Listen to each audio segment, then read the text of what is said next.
Welcome. Thank you for coming to this public meeting, town hall, community information session, whatever you want to call it, for a new shelter at 2535 Gerrard Street East. My name is Nicole Swern. I work with an organization called Third Party Public.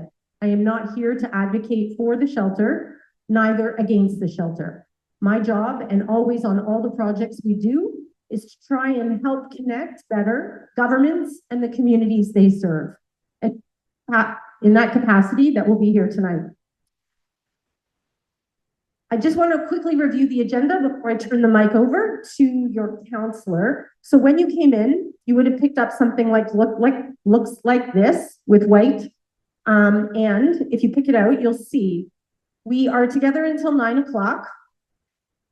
And there will be welcoming remarks from your counselor. Then Gord Tanner, who's the general manager of Toronto Shelters and Support Services, will be here to start the presentation off and introduce his team and the team from the city that will be presenting some information that responds to the questions that many of you have been asking. That was the direction in putting the presentation together. Then you might have seen that there was an opportunity to say you would like to address the group on behalf of others. And so tonight we've got the Hunt Club Blantyre Resident Association, and Andrew Petrosoniak will speak on their behalf. There's the Beach United Lunch Program. Paul Dowling will speak on their behalf.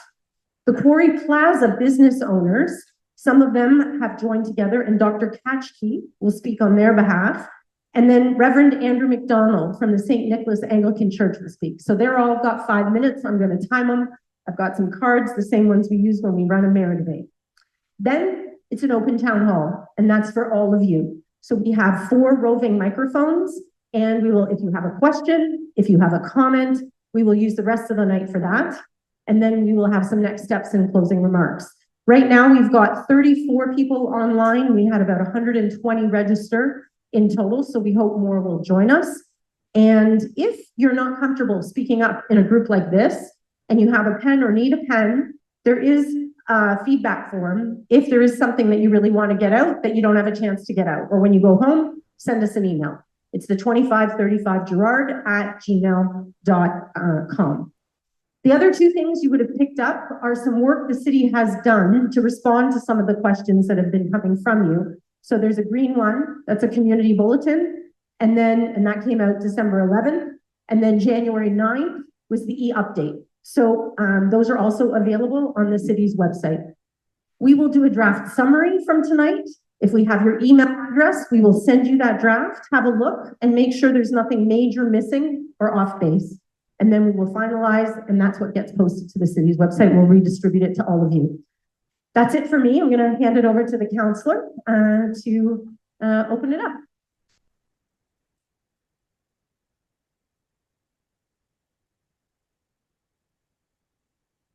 Good evening, everyone.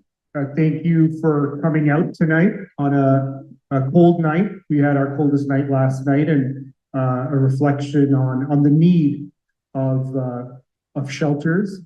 We've got the privilege, a reflection that we go home tonight, every night, to a warm bed, and perhaps instrumental in reflecting on the conversation before us tonight, a very complex, sensitive conversation.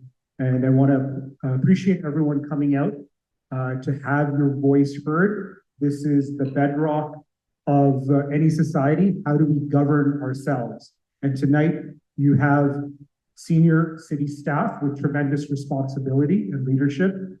Myself as the elected official to hear directly from our community on this issue, to have your voice heard. So this civic engagement, democratic participation is fundamental to how we do business with any level of government, or any government does business. So I want to acknowledge that, and this is very important to have your voice heard. There is the town hall portion, so feel free. And of course, I know everyone here will be respectful. And I wanted to mention, we're seeing an unprecedented need for shelters. This is across Ontario. The AMO released a report. This is not just the city of Toronto, it's across all towns and cities. We've seen the rise post-pandemic with mental health. housing insecurity, drug use, and the need to address the needs of vulnerable people. So this is clearly a complex issue. And I think that's important that we all recognize this. This is not an easy for or against. There is a tremendous amount of thought that needs to go into how we do this, particularly what are the criteria for success.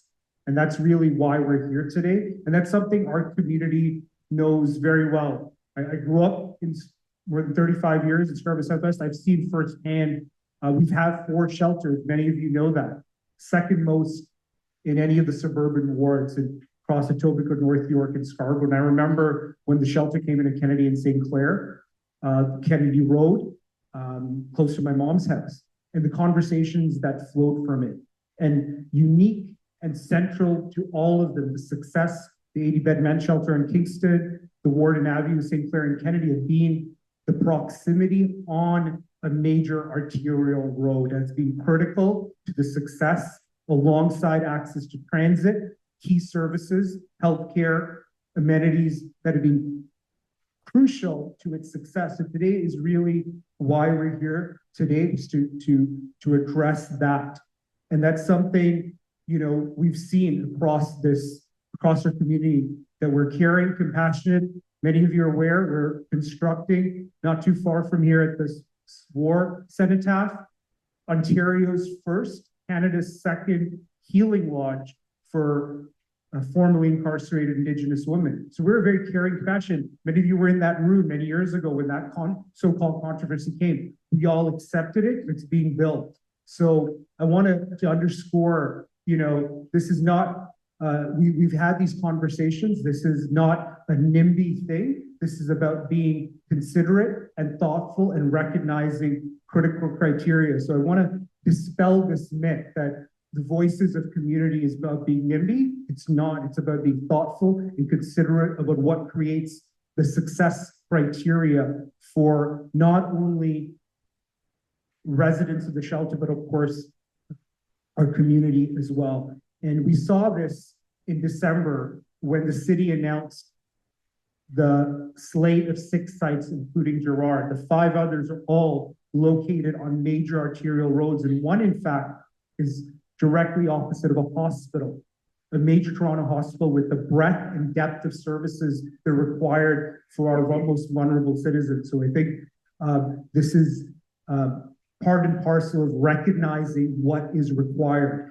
And I want to close out with sharing with you, many of you are aware, I've given my full support to our senior city staff, the mayor's office, to continue working on this question, given its complexity. It's an evolving conversation, and there is room and ways to address what is best for the shelter residents and the community. And, you know, we've been part of the solution before. We will be part of this solution, and finding the right location is what's paramount for our community and for our city, because this is not only about Gerrard, it's about setting up the rest of the city for success in how we locate.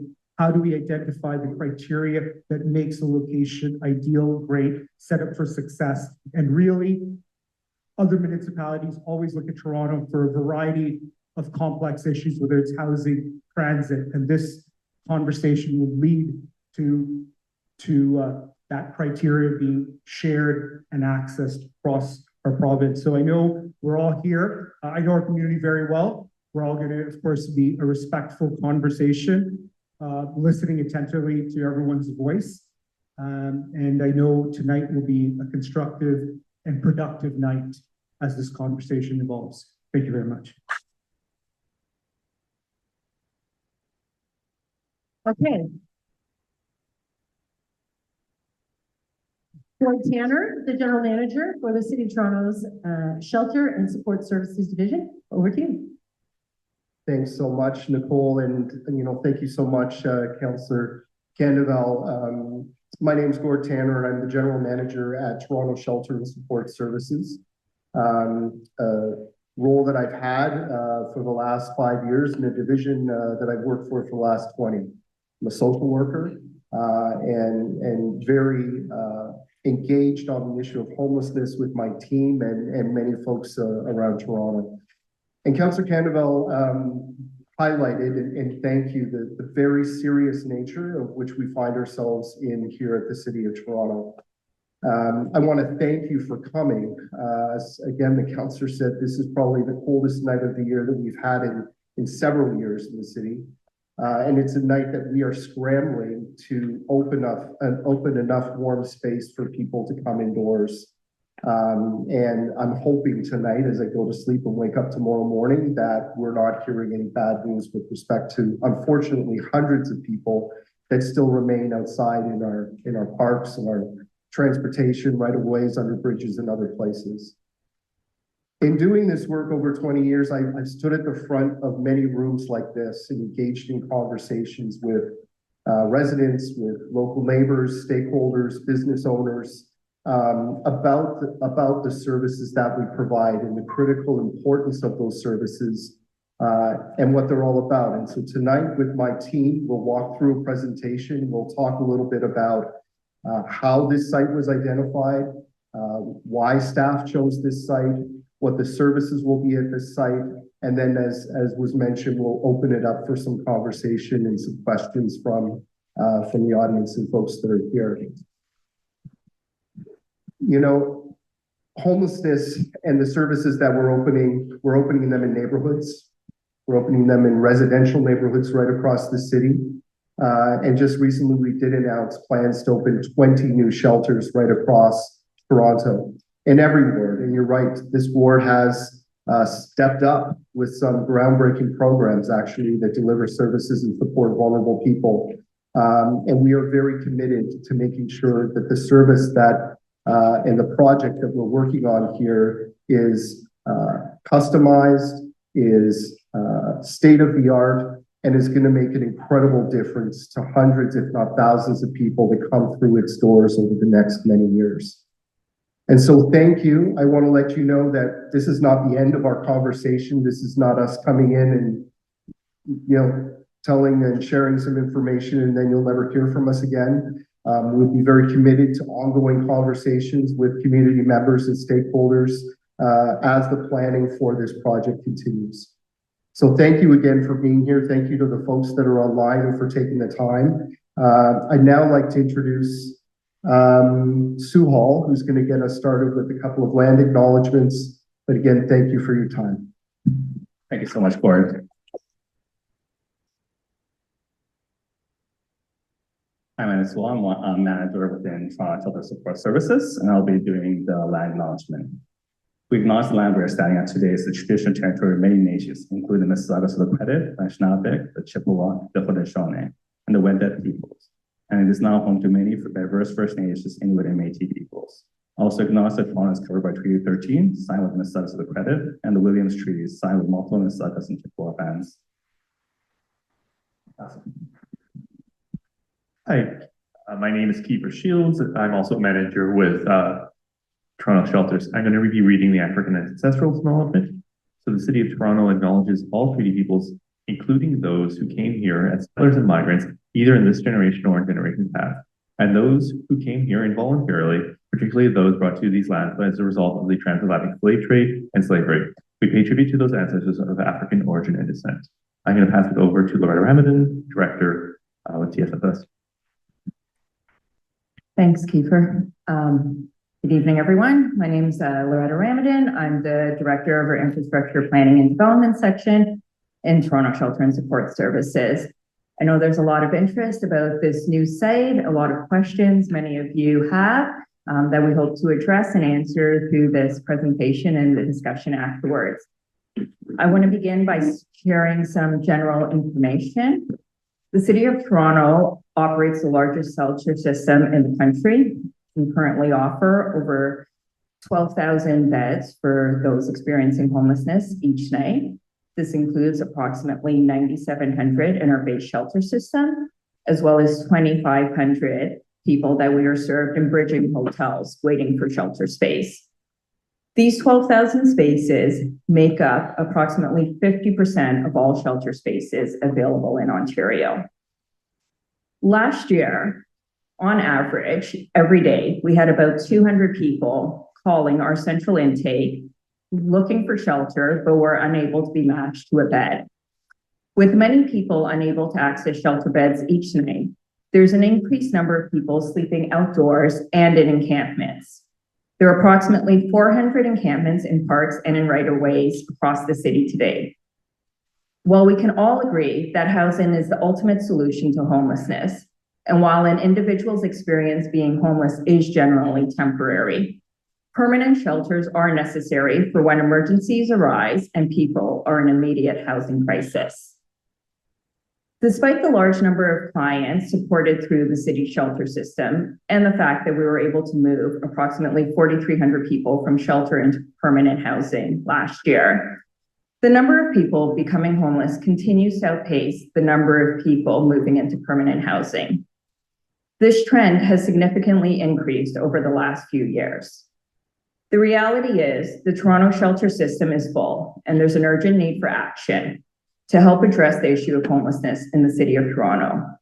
Homelessness is a result of many factors, including insufficient affordable housing, lack of adequate wage and income supports, increased costs of living, inflation, and an increase in refugee claimants arriving in Toronto.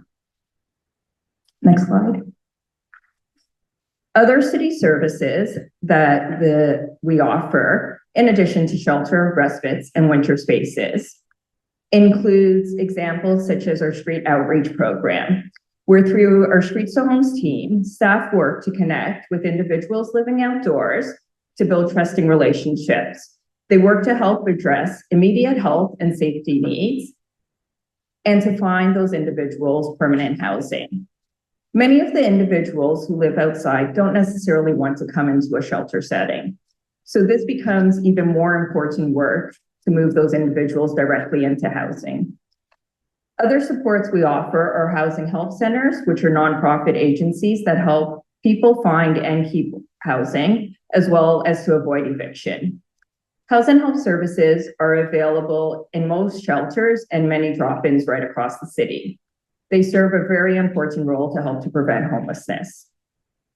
All of our shelters are pet friendly so that our individuals staying in shelters can maintain the emotional support their pets provide them. The city operates public washrooms and showers, including some that have been winterized and are open year round.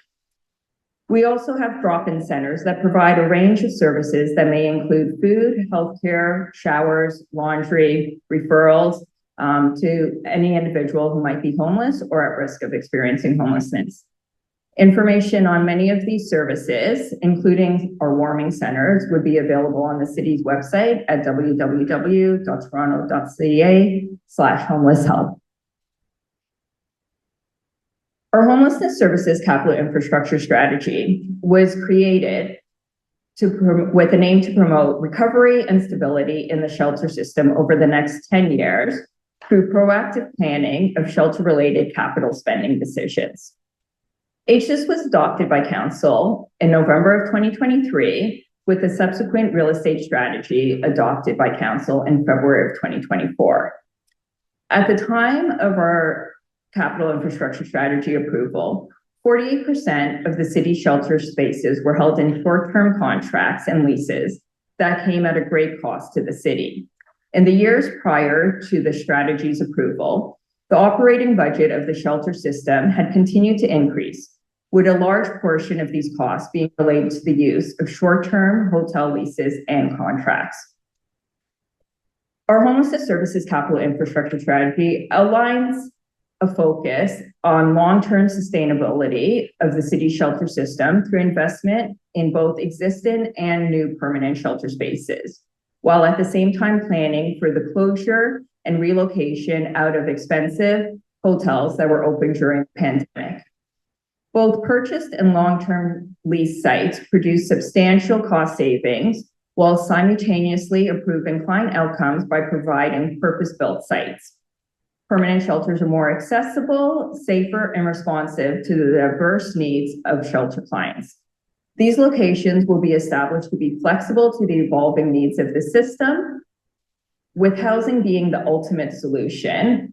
These spaces will be built with convertibility in mind should demand for shelter services drop with time. Through our capital infrastructure strategy, up to 20 new shelter sites with approximately 1,600 spaces will be developed from 2024 to 2023. 6 of these 20 locations was announced in 2024, with 2535 Gerrard Street East being one of them. I'll now pass it over to my colleague, Allison, to speak to how this site was selected. Thank you. Hi, everyone. My name is Allison Polosea. I'm the Director of Transaction Services with the city's real estate team.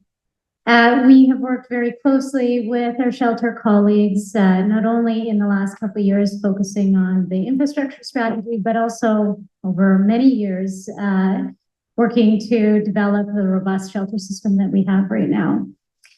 As Loretta mentioned, HSIS, or the infrastructure strategy, is a huge endeavor. It is 20 new sites to be secured and built over a 10-year period. With the first mandate from council was a direction to secure 6 sites in the first year. That is a huge, huge initiative between real estate, shelter services, and our colleagues at Creatio. The mandate required that we focus on 2 types of opportunities: private acquisitions, so buying private property that can be converted, as well as the redevelopment of underutilized and available city-owned land. So that would be new purpose-built as opposed to the conversion. From a staff level, we undertook a review across the city, looking at hundreds of different sites, with a focus of identifying what are the key criteria. What are we looking for? And the sites needed to be the appropriate size, which is between 10 and 30,000 square feet, to be able to support the 80-bed average that we're looking for. They needed to be affordable. They needed to be at market value. They needed to be available for purchase. And they needed to be close to transit. Finally, they needed to be permitted use by zoning. So what that means is that they needed to be either residential or commercial mixed use residential. Those are the criteria that we had in that was our mandate from council, and we went out across the city and looked. A couple of things to flag on this map. You can see the dots across the city. That identifies all the different sites that we looked at. A few things to really focus on as we're going through our site identification process is that we are, as Gord mentioned, citing these in communities. There's 2 reasons that we're citing these within communities. Number 1, they're a permitted use. It means that we can build within the timelines mandated by council. Number 2, they're important to be as part of community. That's the intent of the strong shelter system. Go on to the next slide. As I mentioned, more than 100 private sites were assessed, and I reviewed the key criteria that we went through. You can see that the process that we look at as we go through the different sites, and this was a comprehensive review process, starting with a desktop analysis. Sites were brought to us by searches of the market, through brokers, through private entities, and also through different streams and people available identifying sites. Specifically in Ward 7, we assessed 7 different sites, and across Scarborough, we assessed 17 sites in total, with the Gerrard site being the only one that made it through the process, meeting all of our site criteria. Finally, we'll go on to specifically the next slide, and we wanted to be as specific as possible, noting the key criteria that we reviewed sites against and how 2535 Gerrard meets those. So first one, from a zoning, the zoning meets the expectations. The size requirements meets the expectations. Specifically, it is a vacant site that was a blank slate to support construction. It was available for purchase. We were able to negotiate a fair purchase price for the city. And so we think it's really important that the site met all of the site criteria, and we were able to advance through to through the acquisition and on to the site planning and design. I will note that this is the beginning of the conversation, as Gord commented on. The site selection is a process that has been, on the direction of council, delegated to staff. But now we start the conversation about the integration, the design, the operation, all the key components to make sure that this site is successful. On that note, I'll pass it over to my colleague, Kiefer. Thanks so much.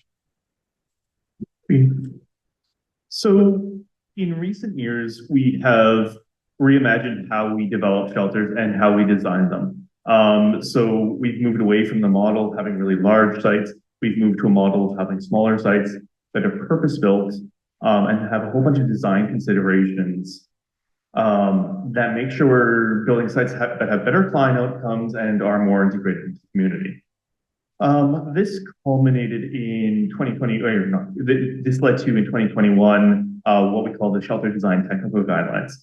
These are a series of design principles that we use when we're working with architects, engineers, other consultants, is designer sites to make sure they're successful both for clients and for communities. There are a number of principles we're building to, but some of the ones particularly I wanted to highlight tonight is we are considering things like security, we're considering things like site layout and visibility, we're considering privacy, and we're considering community integration. So when we're doing site layout, we're making sure, you know, we're building in clear sight lines for staff so we can have sort of those natural surveillance systems. We're also making sure that the building footprint remains set back from residential uses.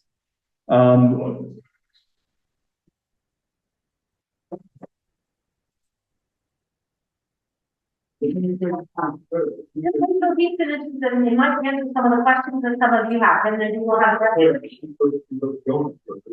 He is being on. Well, assume that you're being on. Yeah. And we may be talking about slightly different things, and we can get into that in a little bit. When we're considering security, we're making sure there's access control. We're making sure there's adequate fencing. We're making sure that there are, we're considering things like privacy. So again, those fencing, making sure there's that education that both provides privacy for neighbors and for our residents. We are considering things like outdoor amenity spaces, but making sure again that they're set back from those residential uses. We're also trying to consider things like community integration. The building, it will be designed to a residential scale. It's going to be using materials that will match, we will try to match the feel of surrounding residential communities. And again, we're providing landscape design to provide green edges around the street perimeter and create a site that's welcoming and has a welcoming public face. I have seen how much better these newly designed and purpose-built sites have worked firsthand, and I think, yeah, it goes a long way in making sure we're setting up sites that work better both for our clients but also for communities. And with that, I will go to the next slide and pass it along to Lorraine.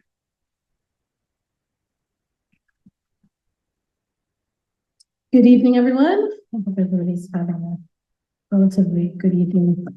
Thank you, Kiefer. I'm here to provide you with information on the shelter operations of 2535 Gerard Street. 2535, sorry, I usually have a loud voice.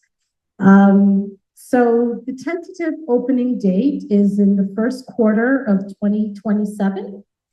The shelter should approximately have 80 spaces for multi-mixed adult population. The shelter operator has not been selected right now. We are in the EOI process. We're going through that right now, but when that is selected and finalized, they will be able to help determine the programming for that program. Shelters are run 24 hours, 7 days a week, and are staffed and supported.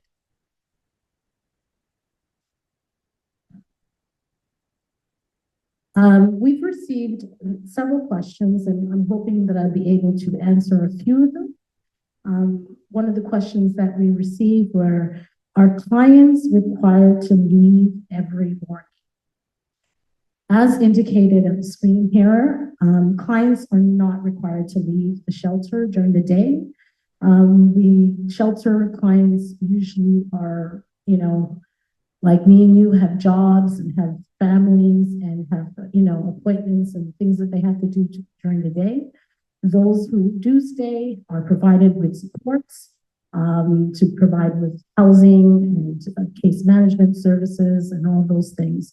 They are not kicked out. We hope to provide those services to help them better integrate into the community. Historically, yes, sites were not run 24 hours, but that's no longer the model that we use. How long do clients typically stay? Clients usually stay in the shelter systems approximately 6 months, but currently, due to the housing crisis that we are experiencing, they are staying 6 to 12 months or even longer. So that's a trend that has been noticed now. Are services provided? Yes. Services are provided from housing supports, on-site programming, healthcare, and counseling. This was not historically the practice, but we've built that into the shelter systems to better support our clients. Is food provided at the shelter? Yes. 3 meals are provided daily with snacks. Historically, we were not doing that because they weren't staying in the shelter all day, but we've moved away from that and provided 3 meals. One of the things I want to highlight is one of the important, powerful aspects of our programs in shelters is the collaboration we built with our community partners. These partners allow us to offer comprehensive, rapid support services that address the full range of our clients' needs. For instance, income support programs are built in, referrals, connections to meet clients to critically financial resources, helping them stabilize their lives and make the transition to permanent housing. We also ensure that they have the primary healthcare services, which are vital in addressing both immediate and ongoing physical and mental health challenges. By working with these dedicated partners, we enhance the shelter's ability to provide meaningful and holistic care. But partnerships are not just one part of the equation. Equally important is ensuring that our staff are prepared to meet the challenges that they face every day. That's why the team that's usually staffed in these programs undergo specialized training. They are skilled in harm reduction strategies, including overdose prevention and use of naloxone meds. These tools are used to save lives. They're also equipped with conflict resolutions, crisis management techniques, which also allows them to navigate tense and difficult situations calmly and effectively. And perhaps more critical is that they are trained to respond immediately to non-police or non-EMS related matters, demonstrating our commitment to being proactive, trusted, and resourceful to being part of the community. As part of shelter standards, the shelter provider will have a good neighbor policy and procedure to facilitate how the shelter engages, communicates, and works with the surrounding community to foster a positive relationship. It is founded on the following principles: respect and dignity, collaboration, and accountability.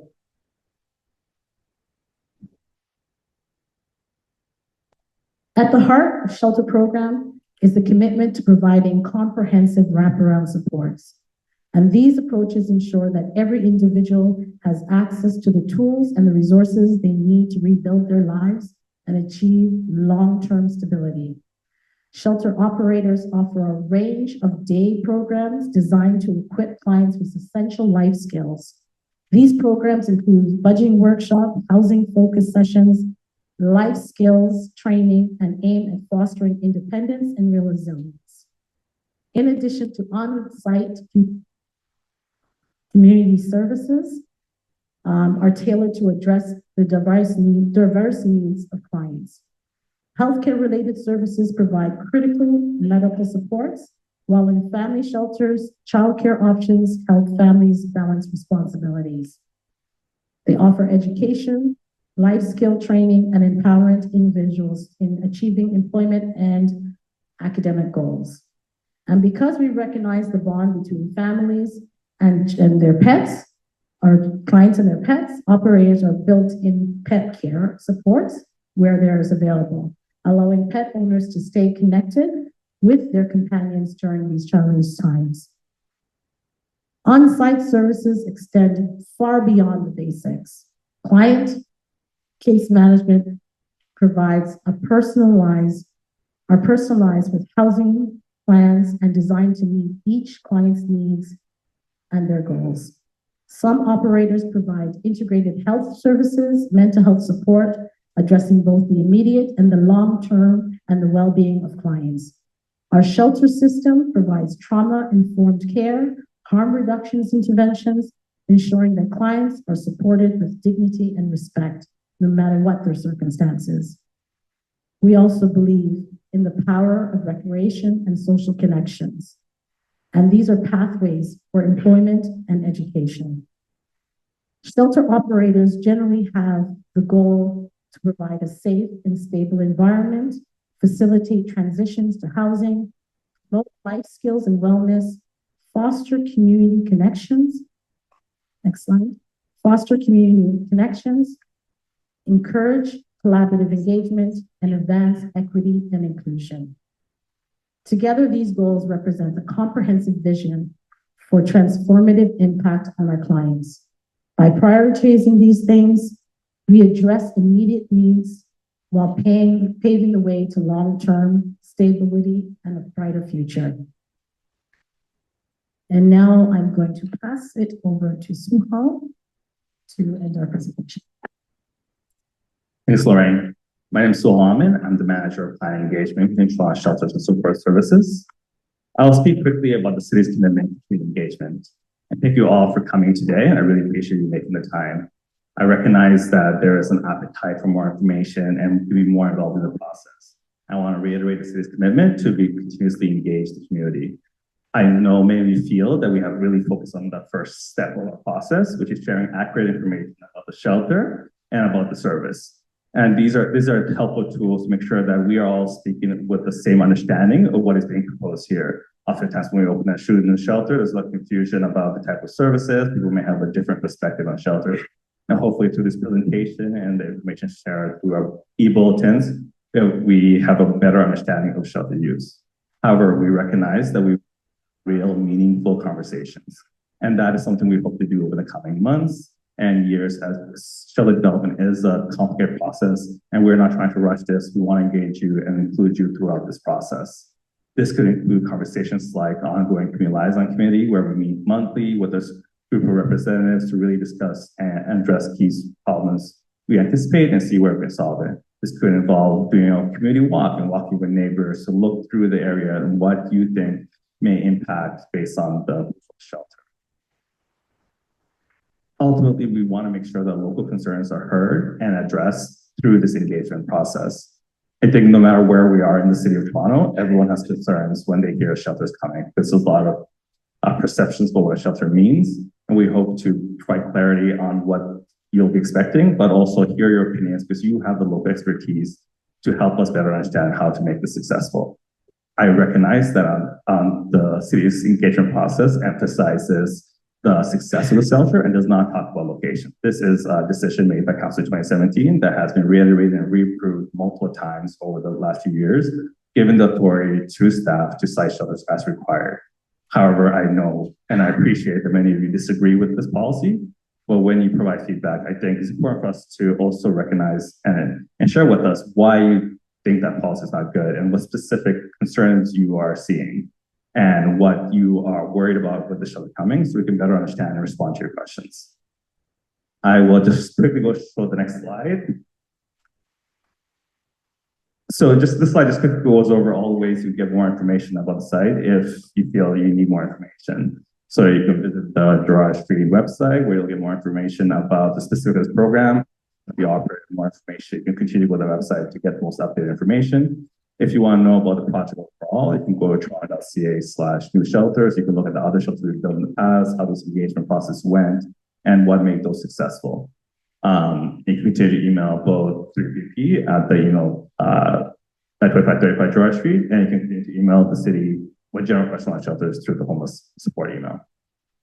Thank you. 1940 on the nose, 740 on the nose. Okay, we're going to open it up to hearing from you, and that's starting with the community feedback from the resident and community-based organizations who will have 5 minutes each to address you. And we're going to start off with the Hunt Club Blantyre Resident Association, and Andrew Petrosoniak is here to speak on their behalf. And what's going to happen is I'm going to time, they know they've got 5 minutes. At 4 minutes, I'm going to put up a yellow card, and at 5 minutes, I'm going to put up the red, and I'm hoping that means you're going to wrap it up. So far we're on time. Nice work. Let's keep doing it that way.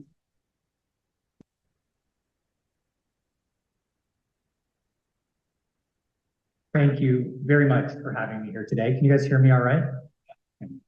As mentioned, my name is Andrew. I'm a resident of this neighborhood. And I'm speaking on behalf of the Blantyre Hunt Club Residents Association.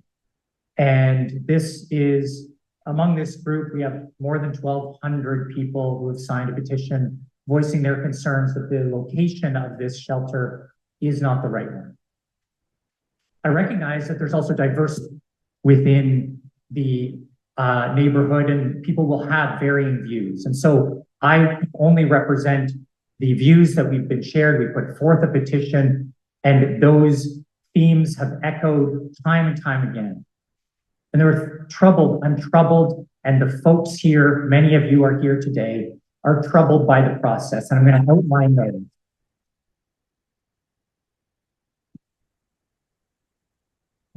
I'm troubled by the process.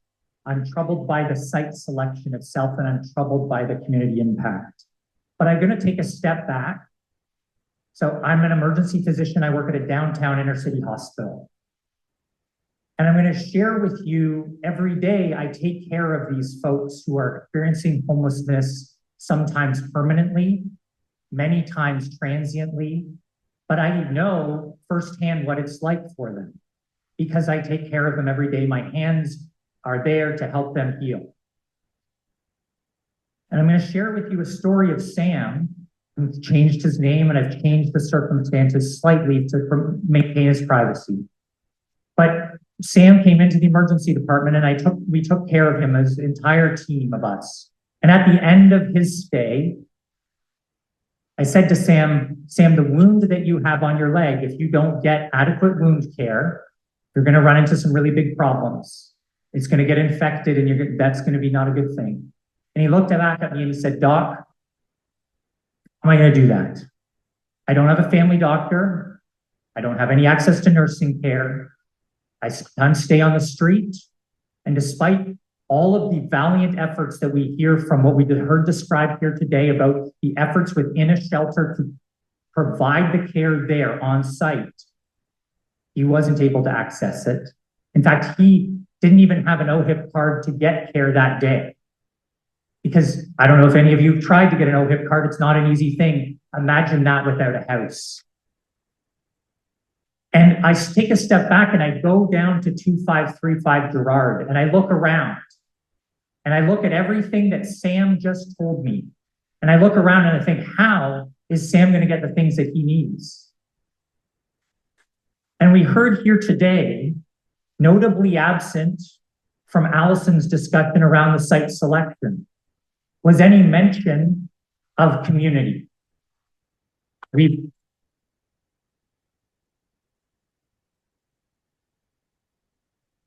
Hopefully that time's not counting against me with the applause. I do want to, I think it's important, and we're grateful to have Mr. Gord Tanner here today. I want to quote Mr. Tanner. There are a limited number of locations in Toronto that meet the size, budget, and zoning requirements to be needed to be a municipal shelter. 2535 Gerard Street East is the only site available. What we heard was that money and zoning are the key metrics. But what we are talking about is people. I'm going to take a step back even further.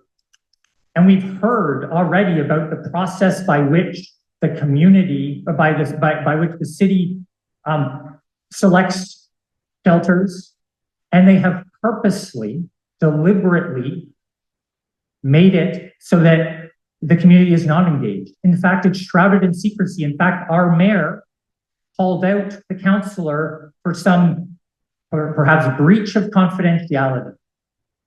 When we bring a shelter into a community, this shouldn't be a confidential process because it's a community, it's a neighborhood, and we need to integrate that together. I heard no mention of that. Only 2-minute talk at the very end that Sue Hall put together about community engagement. Perhaps an afterthought. I hope it wasn't. I know he meant good things with it. I'm going to finish here by the community impact because I know many of you are concerned about this. I know that the city knows this because the CAMH study that came out last year that studied the violence and critical incidents within the shelter system was impressive, to say the least. It showed over the course of 10 years a 426% increase in violent and critical incidents within the shelters. I got you. 1 second. I'm going to finish with, I believe, I'm involved in this situation, in this complex ordeal every day. I believe this site is inadequate. It will not benefit someone like Sam. It will not benefit the wide spectrum of those who unfortunately experience homelessness, both transiently or permanently. I know we as a community can do better. I know we as a city can do better.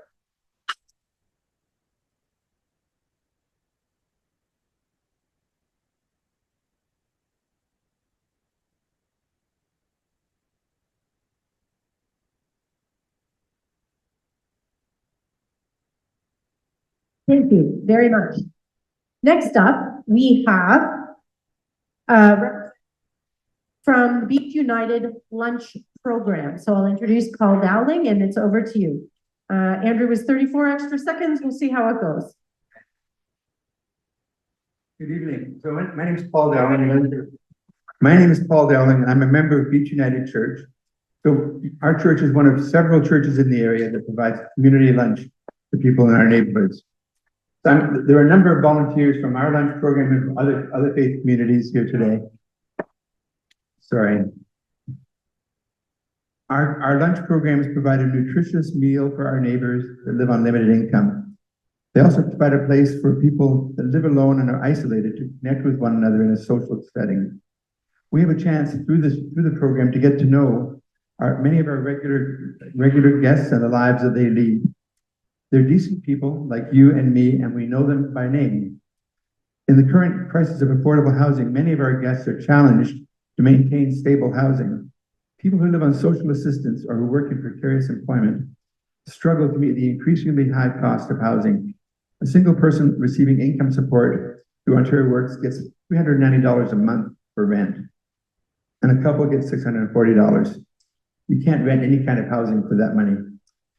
So some people are able to get by. They go to the food bank and they eat at the lunch program. They're freeing up their meager income to contribute to the rent. And a number of people are aging and now eligible for old age security. We also know that some of our guests have lost the struggle for affordable housing and are now living out of doors. In warmer weather, they sleep in the parks. But in days like today or last night, they have to try to find a place to keep warm, sitting in Tim Hortons all day, riding the DTC, maybe finding a couch to sleep on for a day or two, sometimes just walking around all night trying to keep warm. Some have a tent. One person I spoke to a couple of days ago said he has a couple of sleeping bags for warmth and a plastic sheet to keep dry. I don't know how warm he's going to be tonight. It's painful for us to know that they have no place to sleep at night that's warm. But we also know that the solutions to the housing crisis include fixing our inadequate income support system, developing a range of affordable and supportive housing, and we need to advocate for all levels of government to provide the funding that's needed for the decent housing that people need. But in the short term, we need to support the development of decent shelters in all of our communities so that our neighbors are not sleeping out of doors and in tents. We know that there are many thousands of people in shelters across the city and in our local community that do not have a place to sleep at night. How can we as neighbors help the city to welcome the residents into this new shelter? We need to talk with the city and the shelter operator to find out what would be helpful. Do the people who stay in the shelter need clothing? Can we collect clean, used clothing for the residents? Do they need help with substance abuse or addiction issues? Can our local Alcoholics Anonymous and addiction services reach out and provide support for the shelter residents? Do the people in the shelter have spiritual needs like all of us do?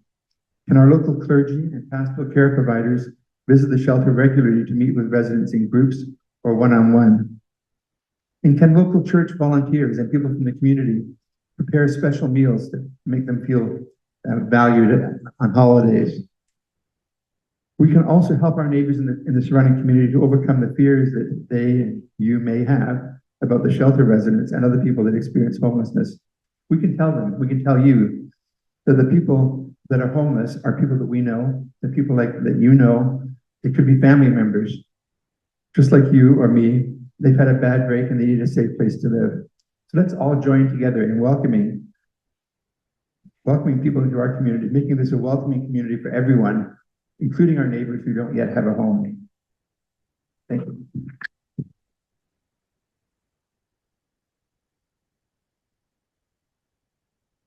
Thank you very much, Paul. You're 1 minute under. It's great. I'm just going to pause this. Dr. Katchke, who I did not have a chance to meet. Here he comes. Wonderful. I know he's running a little late. Thanks for making it. Dr. Katchke is going to speak on behalf of some of the business owners in the Quarry Plaza. Over to you. I didn't talk to you before, but you see the rhythm. At 4 minutes, you'll get a yellow. At 5, you'll get a red.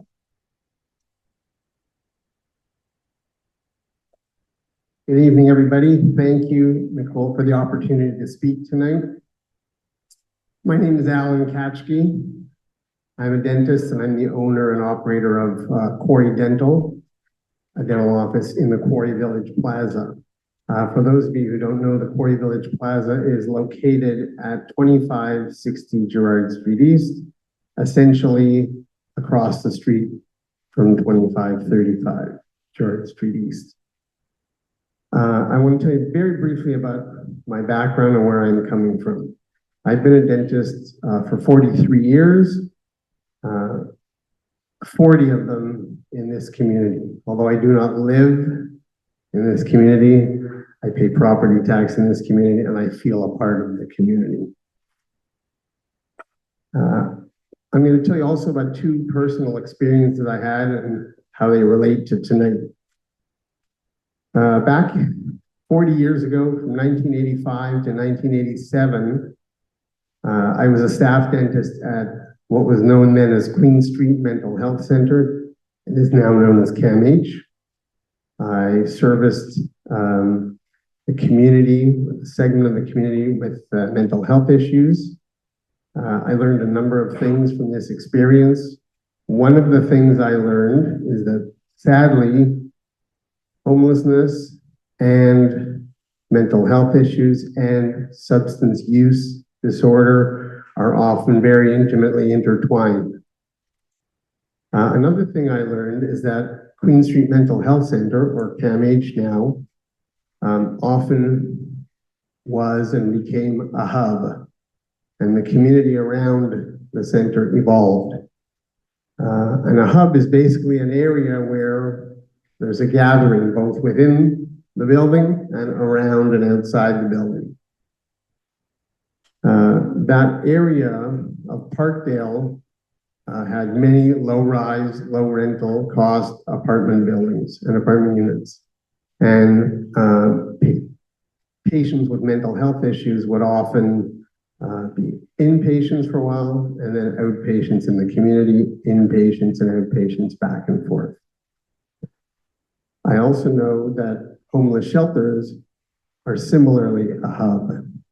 Again, both within the center and in the area around the center. The difference, of course, is this area does not resemble at all the multiple low-rise units that you see around Camish on Queen West. So where is this community going to have its hub, and how is that going to work? I can't picture it. Another experience I had much more recently was during the pandemic. The lands immediately west of our plaza, known as the quarry lands, which are presently under early stages of development, those lands became a small encampment for homeless. I imagine because there was a more acute shortage of beds due to pandemic restrictions on spacing and utilization of the existing shelters. That small encampment became problematic for our plaza. Next door to me is a daycare. Some of you might be familiar with the daycare center, Teach Me to Fly. The owner of the daycare center is here tonight. The outdoor play area used by the daycare became a showering facility for those people who were encamped next door to us. Again, not acceptable. I'm not aware of any strategy for how to deal with overflow and excess usage in the vicinity. So these are my concerns. I'm here on behalf of all the tenants in the plaza. And I also want to echo something that Andrew said a few minutes ago, and that is, from how I see it, in spite of what I've heard tonight about site selection from the city staff, it appears to me that the only criteria that was used to select this site was the ease of land acquisition. Again, I don't believe that's correct. Thank you.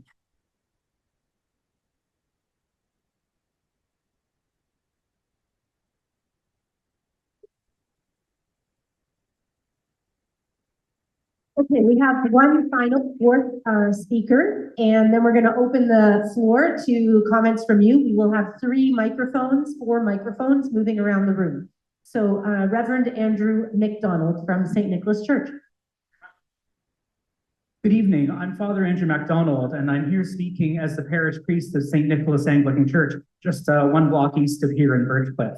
And I'm joined this evening both in person as well as on the Zoom call by parishioners from St. Nick's, many of whom have been involved for many years in justice and outreach ministry in our parish. I'm also here speaking as a resident of the Hunt Club neighborhood, where my wife and daughter and I have lived for 4 years and where we expect to be for years to come. And I come here tonight to speak in support of the shelter at Gerrard and Clonmore. For more than 20 years, St. Nick's has been on the front lines of social justice ministry in this neighborhood. We are one of the founding members of the Bluffs Food Bank that operates out of this church that we're gathered in here tonight. A food bank that serves people in this neighborhood and just marked 20 years of serving people in this neighborhood. For years, St. Nick's has been part of the community lunch program that Paul spoke of a few minutes ago through the Beaches Interfaith Outreach Committee, doing our part to combat food insecurity and social isolation.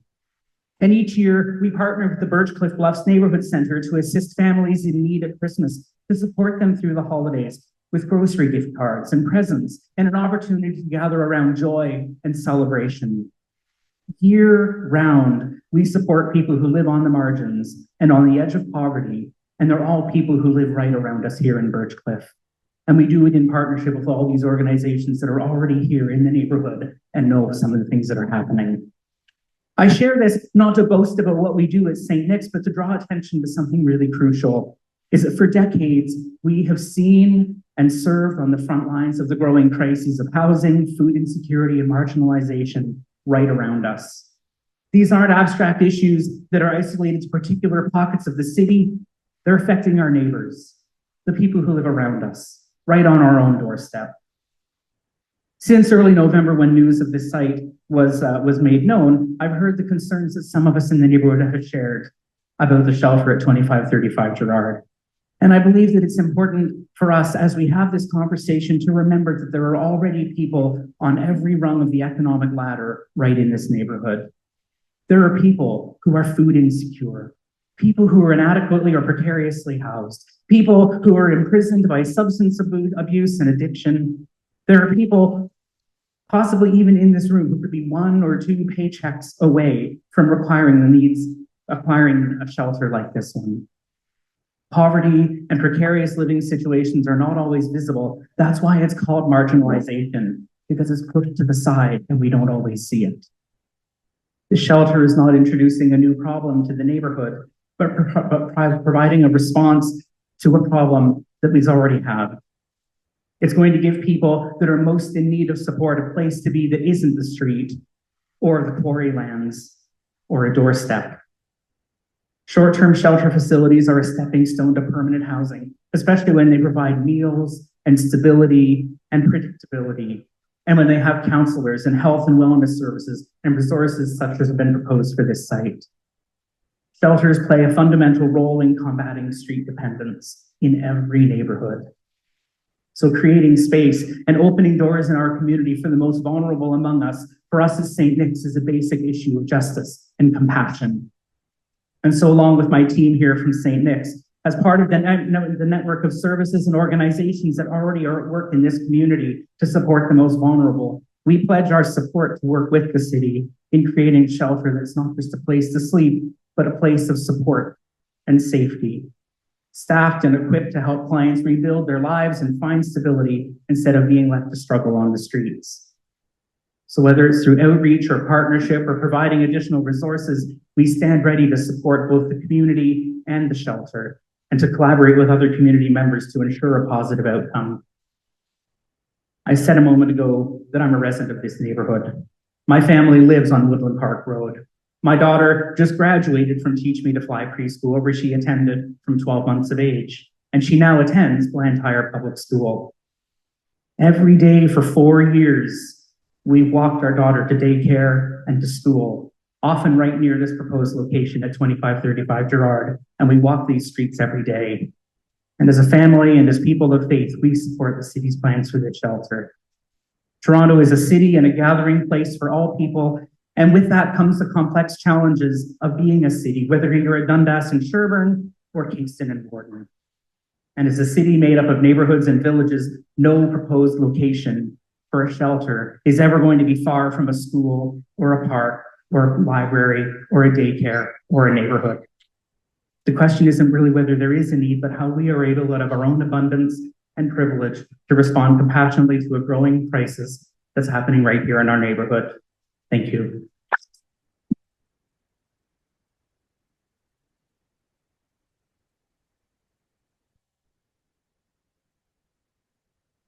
Okay, for this portion of the evening, we're going to move the mic around the room. My colleague Ian is going to set up and take notes while you're talking so that they're projected on the screen in case you can't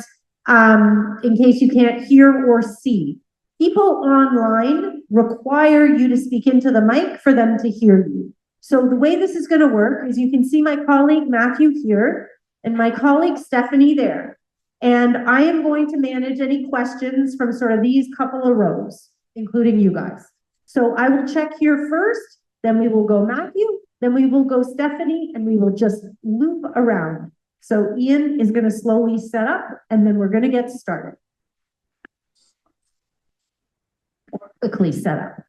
And Stephanie, there's somebody with his hand right at the back already, so maybe we'll start back there. Ian, how you doing? All right. Testing. Yeah, that sounds great. And of course, if you have a question, the staff are ready to speak to it. If you have a comment, please make it, and we will just keep moving around. Go ahead. And the quicker you are and the quicker the staff are, the more people we'll get to. Go ahead.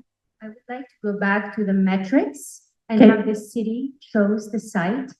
Now, if you take an aerial view of where the shelter is going to be located, we have a massive park called Blantyre Park with a public pool that's really open, tons of children. We also have the bluffs, and the bluffs, you can go down Warden, and I can only imagine what it's going to look like. I have myself found needles down the bluffs. If you know Moss Park, don't you foresee, because the job description for people with mental health, unfortunately, part of the day is spent looking for drugs and roaming around. So across from Blantyre, just on the other side, is a beautiful LCBO. So what do you think is going to happen? Did the city truly look at that configuration? The bluffs, Blantyre Park, and all the other little parks that we have. What do you think is going to happen? Honestly. Good. Thank you very much. It's clearly a piece of advice to consider, but I think as much as we can, I would like to hear from city staff speak to it. Oh, okay, there you go, Loretta. Thanks. So, when we look at siting, and you heard a bit about this, we touched on zoning, and we touched on where shelters are permitted use in the city, meaning we are in essence approved to be located anywhere except employment and industrial lands. What the flip side of that means is the only places we are permitted in is communities. If you look at a map of places we're permitted, it's equally places where there's commonly schools, commonly daycares, and other community resources that you're speaking to. We successfully operate shelters right across the city in communities. We have sites that are more or less bordering daycare centers, and they run really well. Okay, I'm gonna just keep going. What I would like, and I'd like people online to hear you, what I'm hearing from you is if this is gonna work in this community, I have another hand right here, then there are concerns about what happens in Blantyre Park, what happens at Bluffers Park, what happens to the LCBO, and at the Bluffs. Okay, sorry, right, it's way far. At the Bluffs. And the kinds of, as a Scarborough baby, I know it well, my mistake, I like the Bluffs. These are concerns that you would like to see the city speak to. Go ahead, next person. Oh, okay. Hi folks, my name is Stephen Farr. I've been a resident of this community for almost 35 years. Both of my children went to daycares here. Both of my children went through Blantyre, graduated from Malvern. I'm proud to be a member of the community. I support the need for housing in our community. I do have some concerns about the operation of the shelter. My concerns are informed by three things.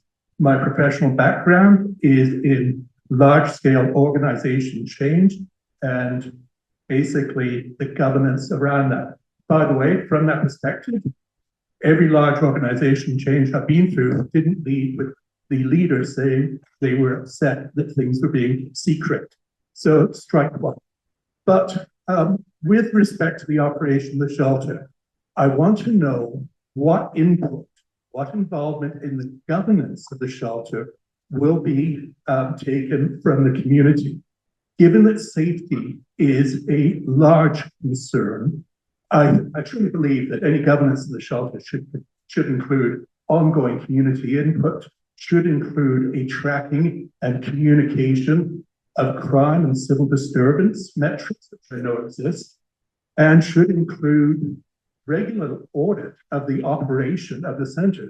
We all know, unfortunately, in the East End of Toronto, what happens when the city takes their eye off the ball of operations. The tragic shooting of Carolina Macklett in Leslieville being, of course, most recent and horrible example of the city not actually managing the operations of an institution. So can someone let me know how the community will be involved in the governance organization of the shelter? Thank you very much, Sue Hall. Go ahead. Yep. So I'll start and I'll pass to my colleague Lorraine after. I think one of the things we try to do really early on, before our shelter even opens, is to start a community liaison committee. This is a group of dedicated neighbors who are part of an conversation about the shelter site.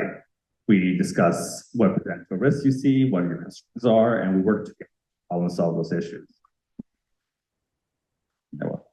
And what the purpose of that is not necessarily governance of all aspects of the shelters, but those issues around safety, engagement, communication, all the things that community members care about. We want to proactively work with those groups on a continuous basis to address that. And that CLC goes on for as long as is required to continuously support the success of that shelter site.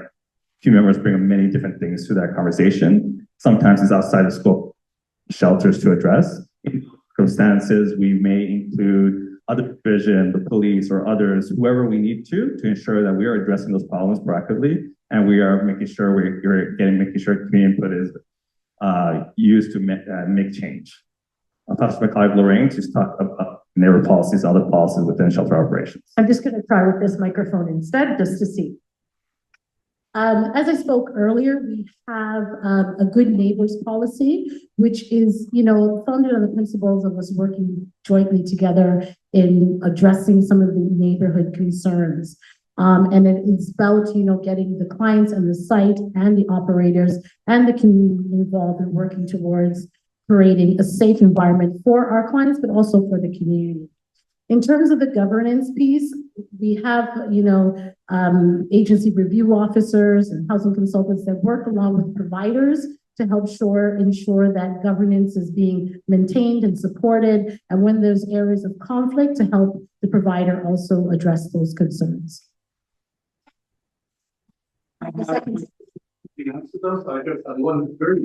Very short follow-up. Question.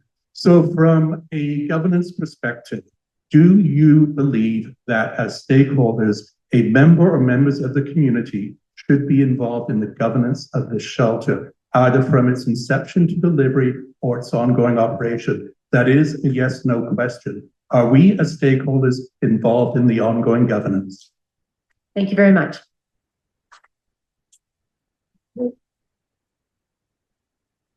No.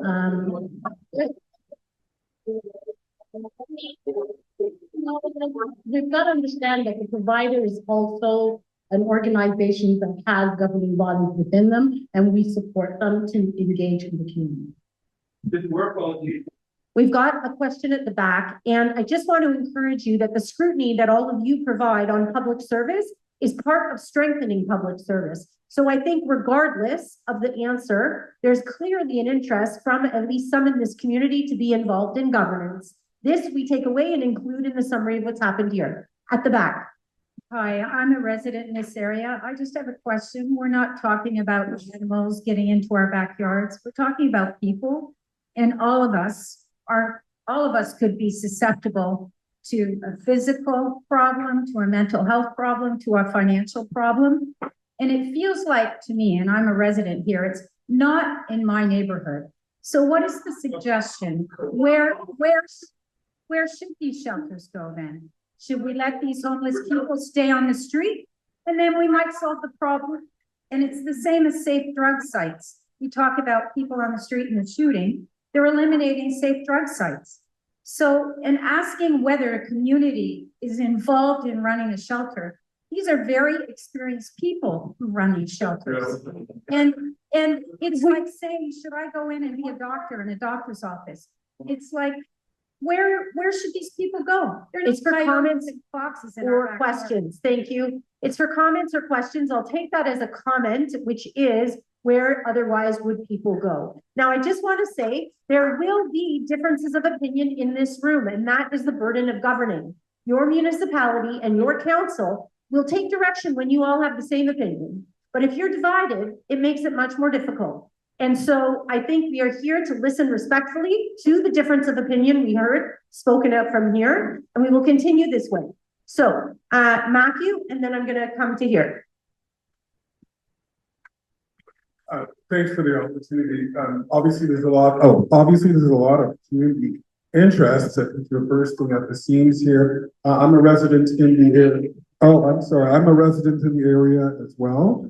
And I was alarmed to hear, I want to speak to the process point first. I was alarmed to hear that a lot of the site selection was done in secret. I understand that the prospective property has already been acquired. And so in effect, this is a done deal. And so this process here is a formality and for show, which is not respective of the community at all.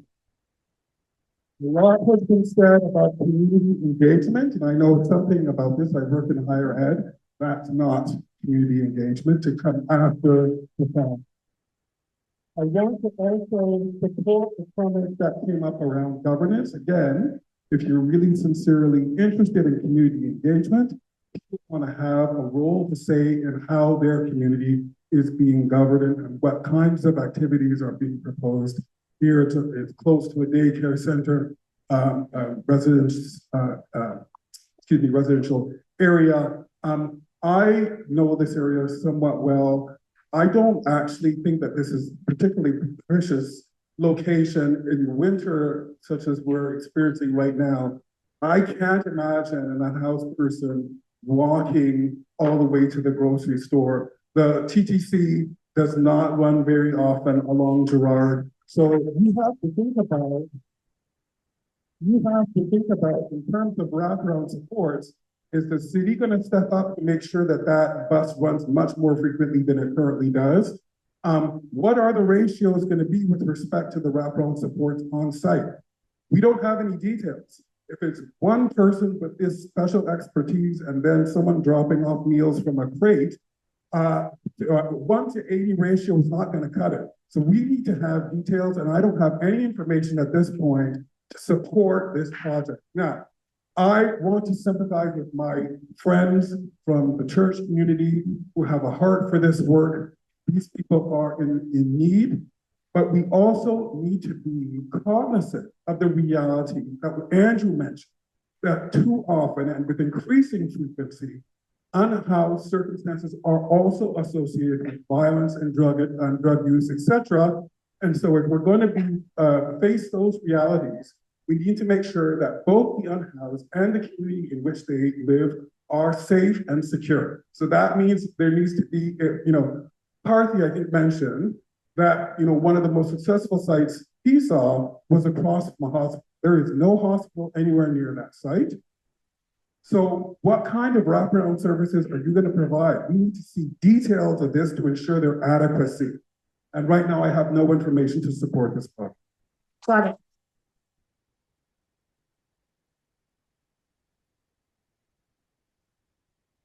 Thanks for the comments. I just wanted to address some of the concerns you raised. So we did mention earlier, we will bring supports into the shelter site. So there is going to be no expectation for somebody to go find a grocery store to prepare their own meals. That will be something that we provide in-house and provide that support. Yes, many of our homeless individuals suffer from mental health and addictions.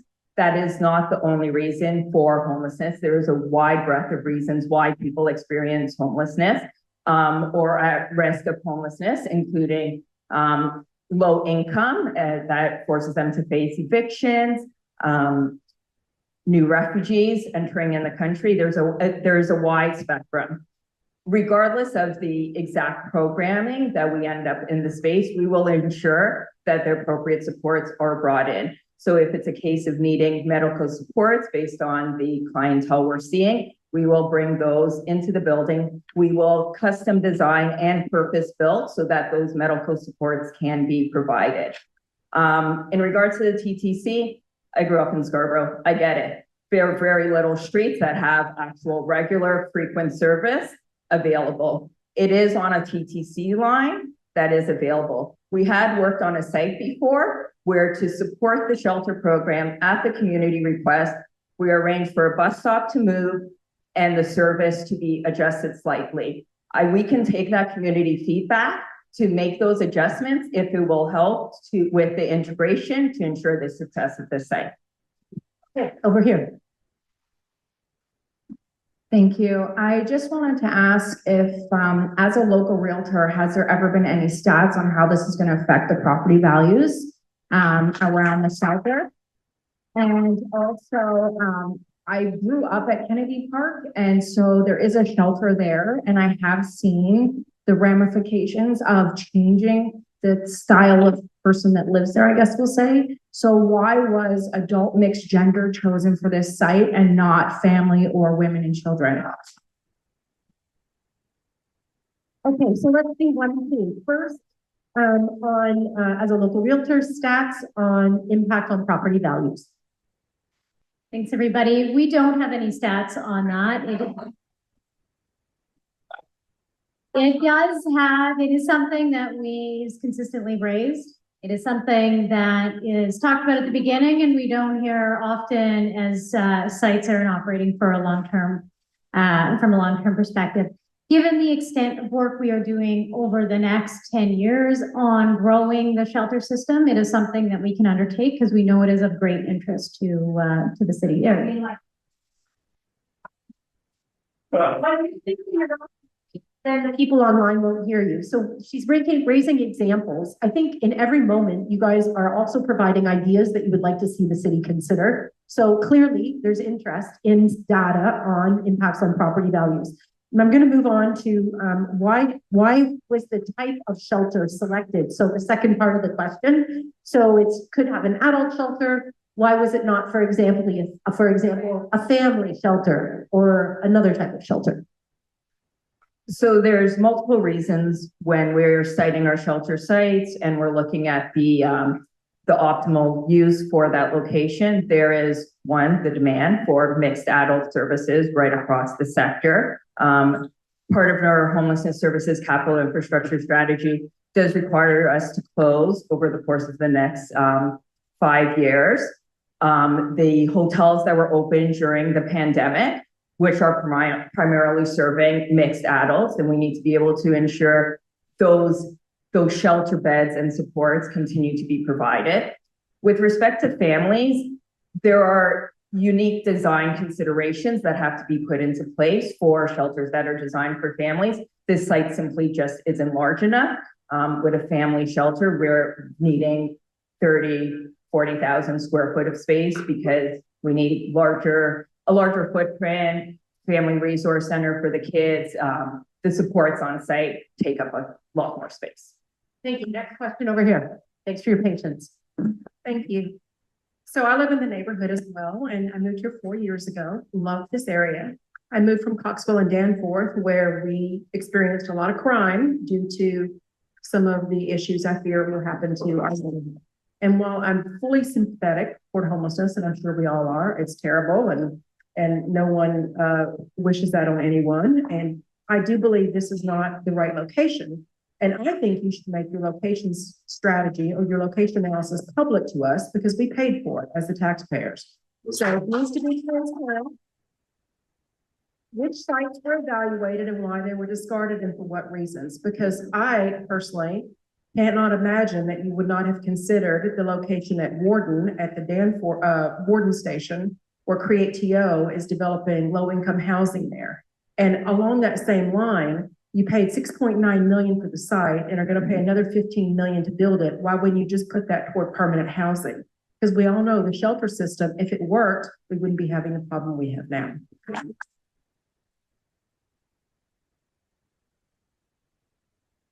Okay, Allison's going to speak to it and why not as to both the location process, but also why not permanent housing. So in terms of why we don't release the extensive data or research work that we did is that it is all commercially sensitive information.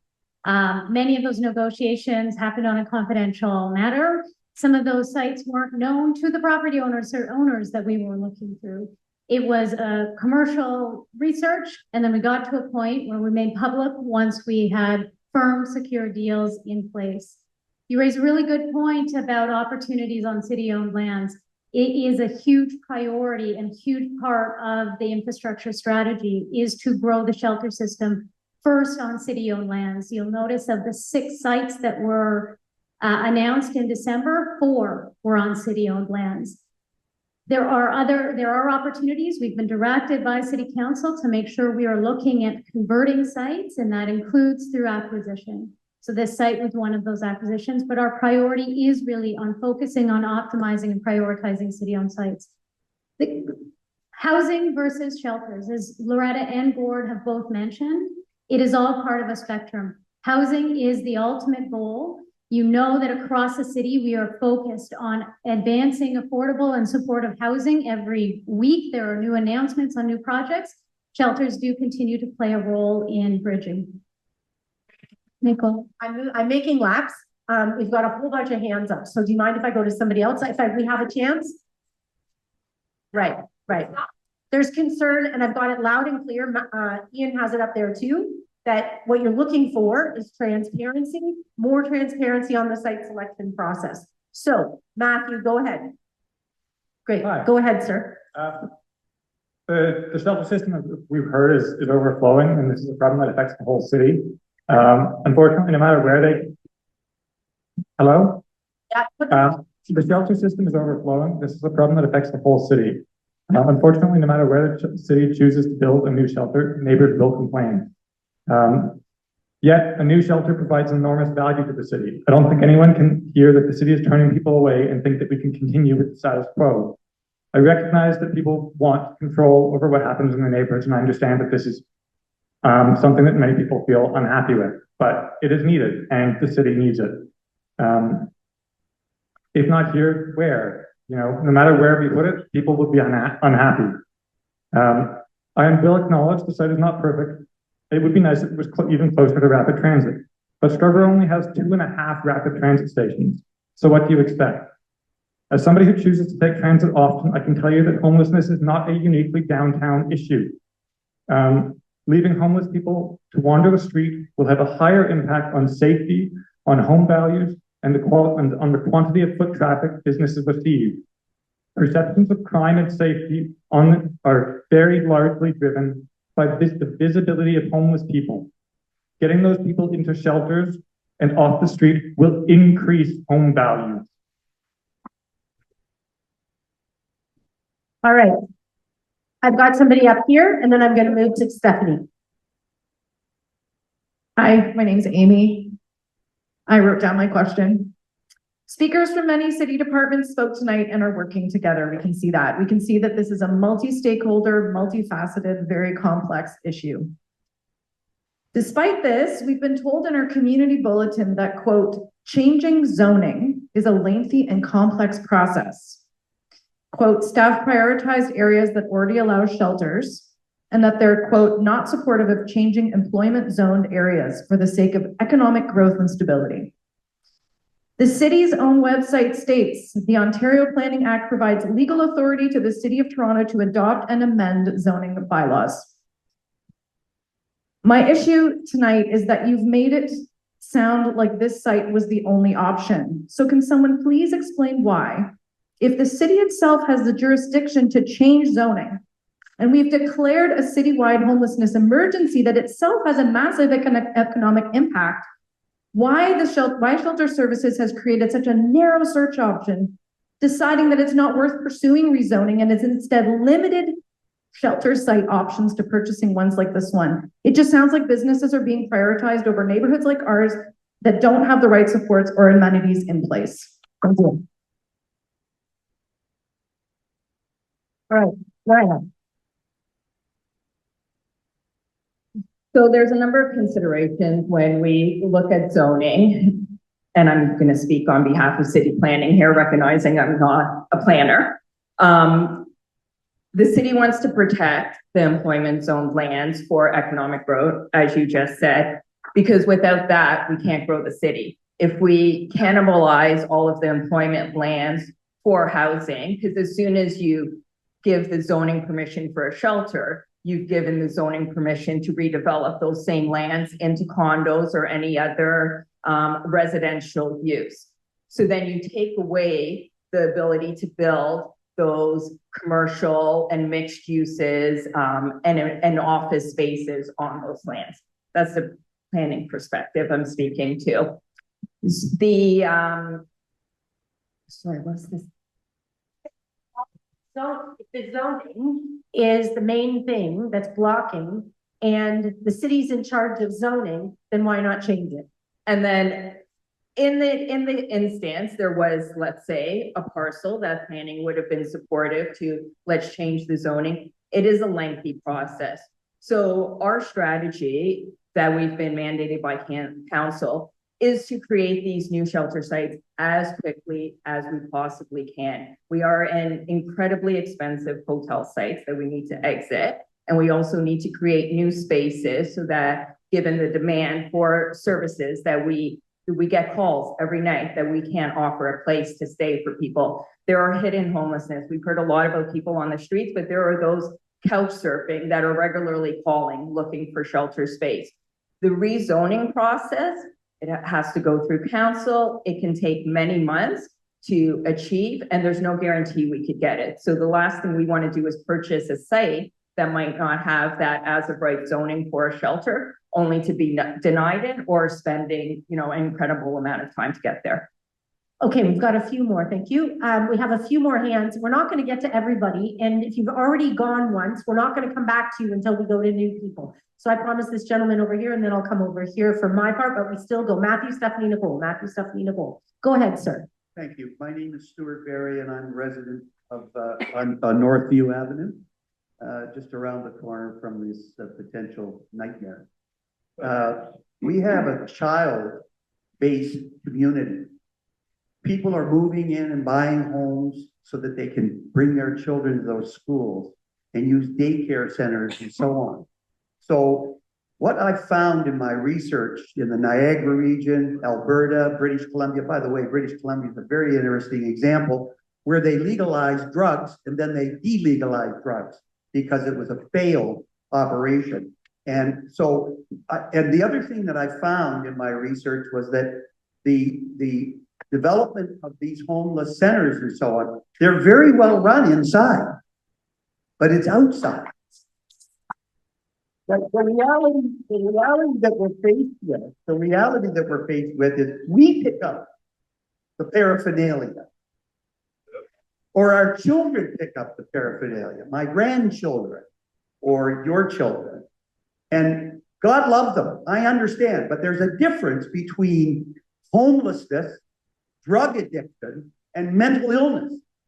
And we have to start to understand that these places are not mental institutions and they're not drug rehabilitation centers. They're homeless centers. And we've now turned that into a collage because we have a throwaway society where we can build big buildings and stick people in and quantify that by calling ourselves magnanimous. I really believe that the way in which this has been established and what this city has done to this community without coming to us and talking to us, you have caused the problem. And what happens is this secrecy causes the problem and it creates this diversion and division within the community towards what these services could and actually, in fact, succeed in being able to accomplish. Thank you very much.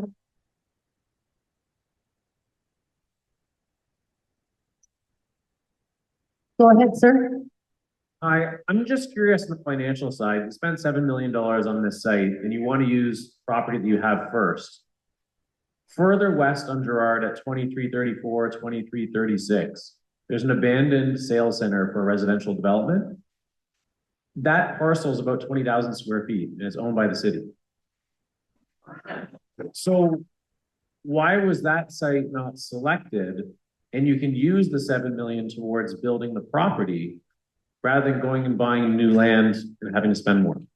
I don't know if we have an answer right here, but good question. And if we can't get it now, we'll get it later. Thanks for the question. I don't have an answer on that specific address right off the. Can you say the address again? Okay, I will try to get an answer as quickly as possible, but we will also take it away. Great. That person, Stephanie, did you take that person in the mic? Who am I on? Me. Great. Good. That's good. Here we go. Thank you, sir. Yeah, hi everyone. My name is Derek Finkel. I live across the street from the injection site at South Riverdale Community Health Center.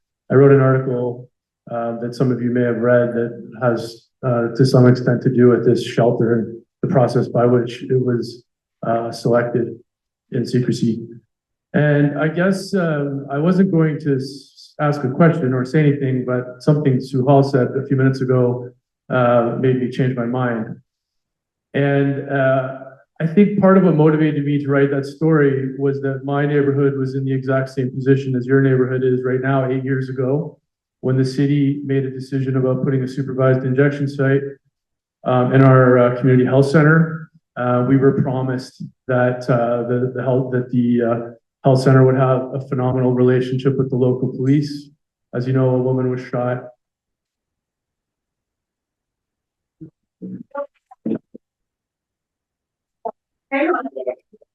Okay, got it. Great, thank you. As you know, as was mentioned by my friend earlier, a neighbor of ours was shot by drug dealers outside of that site the summer before last. Long before that shooting, the police had a horrible relationship with the center because they didn't want the police around. And they were also supposed to have a zero tolerance drug policy, which we all believed 8 years ago. And that did not happen. In fact, people who worked there befriended and became friends with and helped drug dealers who shot a woman get away from the murder scene. The thing that Sue Hall said that I wanted to address was the other big promise we were made was that we would have a community liaison committee. And I think the governance question is actually, I understand where it's coming from, because our community liaison committee was, the people on the committee were selected by the health center. So they selected our city councilor, Paul Fletcher. They selected a police officer, and they selected a whole bunch of harm reduction allies. So my first suggestion to you, the people who live in this community, is don't accept that. Make sure, because if we learned anything, it's that a lot of promises are made at this stage of the game, and most, if not all of those promises are not kept. In fact, I had a meeting at the supervised injection site on Thursday morning, and I was informed that they have decided to close regardless of whatever happens with this litigation that's been filed, and they're trying to keep the sites open because they realize that A, the social contract with our neighborhood is decimated, and B, that their reputation has taken a massive hit and they don't want to have that anymore. They also realize that they have no services for children in that health center because they had a supervised injection site in it, and they now are thinking they're going to actually use that space for something with children and also something with mental health services, psychiatric services, which is woefully missing in all of this. And the last thing I'll say is, when I spoke to Sue Hall earlier, and I asked him, you know, if you realize it's so hard to face this many people who have this many concerns after you've already made a decision, why didn't you include them in the process earlier? And his answer to me was, because the answer is always no. And my answer to you and to your colleagues is that that's your fault. The fact that it's no is that these services always overpromise and they underdeliver, and you don't ever consider what's going on outside of the actual building that the service is being carried out in. So a lot of promises are being made, but I would say no community liaison committee. You pick who's on the community liaison committee, or just do it by town halls. Forget the community liaison committee. It should just be all out in the open. And don't you select your friends that you think are going to tell you what you want to hear, the people who, you know, working at the church and so forth. Everybody, make it a balanced thing, but just be very aware that what you're promising now, and I would be holding Gord Tanner personally to it. What you're promising now, make sure that you're going to deliver, because if you don't, you're going to be the next South Riverdale.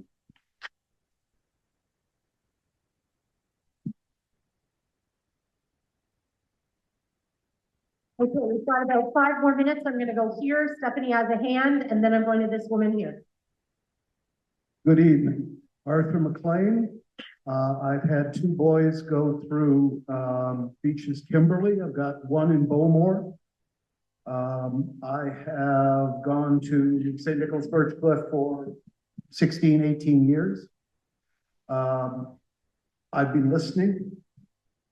I've worked for the federal government for 33 years. I'm listening to what I'm hearing, and this is a flawed process, no doubt about it. But every process is going to be flawed. If you want to wait for a perfect process, nothing will happen.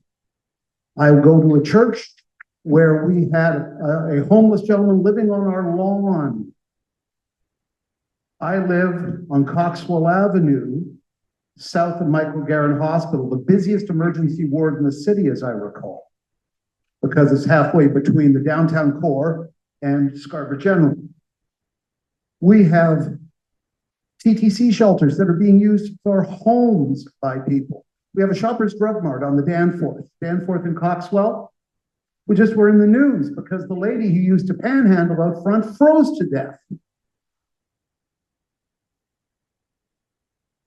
I wish to end by closing, by quoting those noted urban poets, Rage Against the Machine.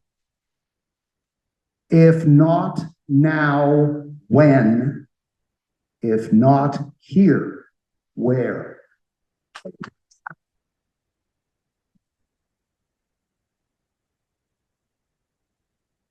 So make sure you make your way around. I'm doing this very little area. You're doing that section. So we're just going to keep going. We've got agreement. We were going to do closing remarks at 8:45.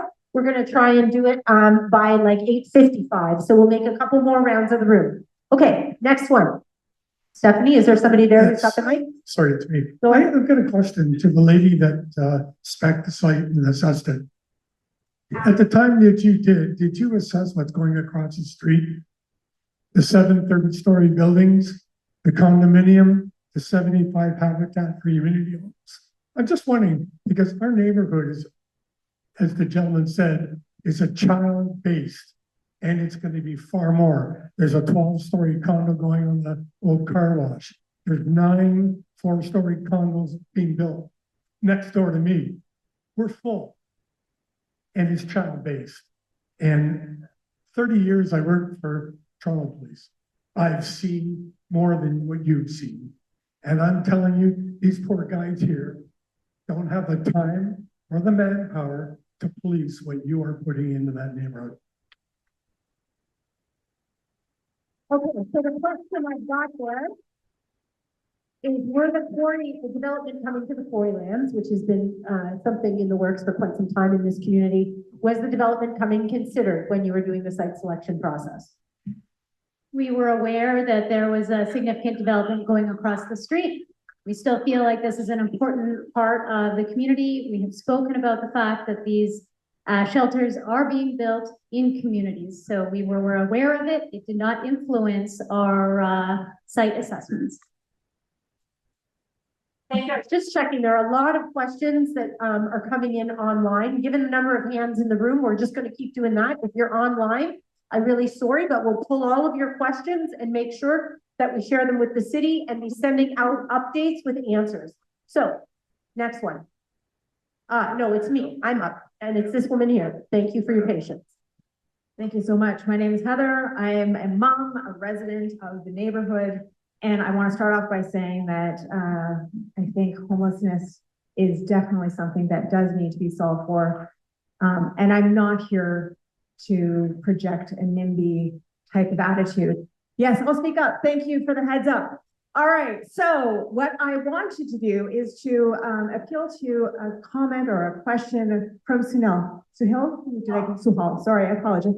You asked for some input on what are the security concerns, what are the safety concerns of the neighborhood. And we've touched a little bit on it, but I wanted to summarize some of the conversations that we're having as a community. I know that I don't speak for everyone, but there was a really eye-opening article in the National Post that was released last week that cited some very specific examples of the impact of shelters being placed in communities, on the neighboring communities. And I'll give you an example of one, just to highlight some of the conversations that we're having as a community. There was a school in Montreal that had to retrain their janitors to learn how to pick up used needles, used condoms, human excrement. And this shelter is located across the street from a daycare, around the corner from a school. And there was also mention of public displays of drug use, public sex, violence, and increase in violence. So these are the things that the community is concerned about. So my question to you is, I saw on the poster in the back and what you showed here, conversations about security that included preventing access to Coalport. But what else? What else are we doing to make sure that the community is safe, that our children are safe, that the residents are safe?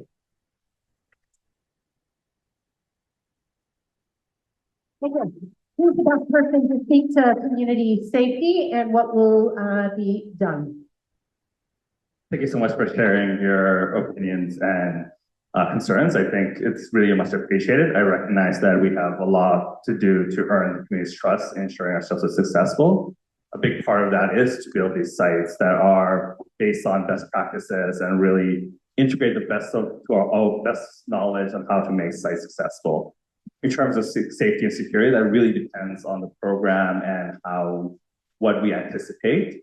For sites that are more complex, we may use community safety teams who go around picking up needles. But the reality is, if we are able to run a site successfully, as we have done in many communities, those type of services are not needed because of the population.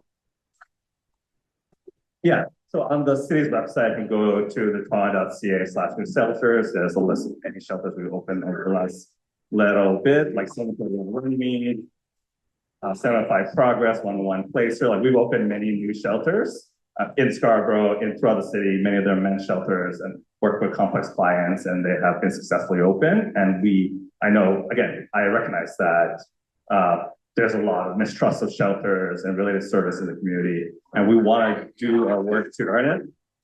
Are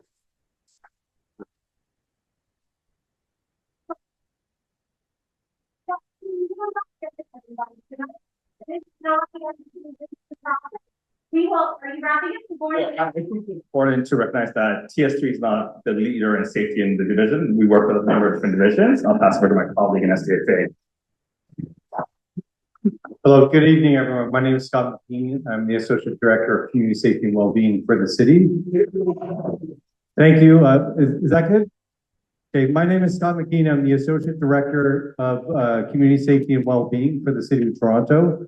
I built the SafeTO, Community Safety and Wellbeing Action Plan, and I oversee specifically violence work in the city. And we would partner with the Toronto Shelter Support Services in building the necessary relationships. As you heard Suhal mention, they have an existing mechanism in which they use community safety teams, and I've worked very closely with them, who work in and around specific facilities. You've heard some comments, and Derek is here. Derek's who spoke.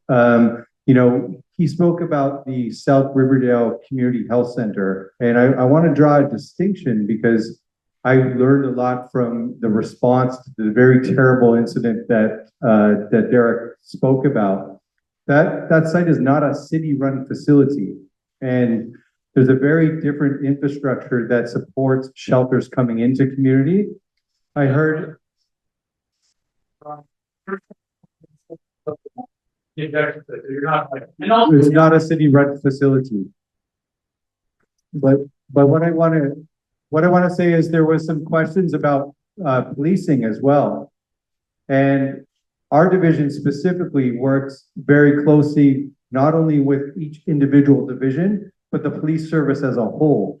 And so on our team, we have a dedicated inspector from Toronto Police Service that works with us to assess these situations and mobilizes internally to work with the local division and the command. This didn't exist previously. This is new under the safety work that I'm leading. And so as part of that safety planning, I think there's two important things. One, we've heard the importance of community liaison and governance, which is really important. I agree with the comments that have been made.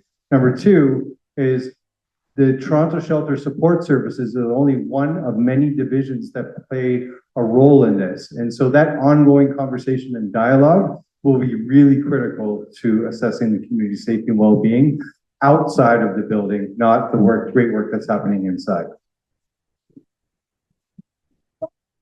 He's been in the queue for some time. Go ahead, sir. Just what's important for me to understand is how, Arthur, you're going to represent us throughout this process. And you said you're going to lend your full support to the senior staff in the mayor's office. I just want to clarify what you mean by that, because it's not clear to me how you're going to represent us throughout this engaging process. Thank you. My comments earlier, and I'm going to extend in my comments in the closing. I've extended, and as you, through the steering committee and others, my full support to the mayor's office and senior staff to look at site selection. In my comments, I spoke to what are the success criteria for a location. This clearly doesn't meet it. We heard a variety. Clear examples that have made other site successes. But I'll just mention a series in Scarborough, all located by the highway. So this is an ongoing, evolving conversation that everyone needs to hear, all voices, which, to answer your question specifically, is about how do we address affordable housing and the need for shelters. This is very distinct and unique of its 5 counterparts that were announced in December. I have more to say in my closing remarks, but to answer your question, I hope that's clear. Go ahead, sir. I'd like to start by saying that I don't think there's anybody in this room that's not compassionate of the need for shelters and people out in the cold. But you do not gain a lot of support and, as you put it, community involvement when you come here and basically say, this has been done, now can you give us some input? And I've been listening very, very, very succinctly here, right? The valid points and the demands of some people that have spoken tonight have been shot down. Like, why ought we not have community engagement as to selection of property? Why do we not have community involvement with respect to how it's run to really ensure that we do have the public safety in mind? All right. You don't have you've created a very divisive, hostile situation by your process. And having Mayor Chow chastise councillors for leaking, I found out about this by seeing our councillor in front of the shelter with a camera. And I was curious, that's how I found out. Starting a process with the stakeholders doesn't begin by saying, we just purchased, actually, we overpaid for the property. Okay. And lastly, I'd like to say, somebody made a great point back here about property values, the real estate agent. The answer to that question, we all know the answer. Property values aren't going to go up. They're only going to go down. So let's not sugarcoat that.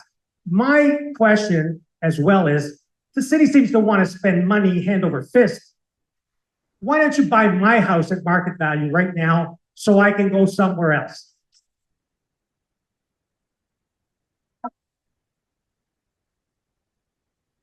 So it's clear. We have just 6 minutes left. It is extremely clear that there are major concerns related to the process, the lack of transparency, this location, and there are some people who have spoken in support of it. This is what comes.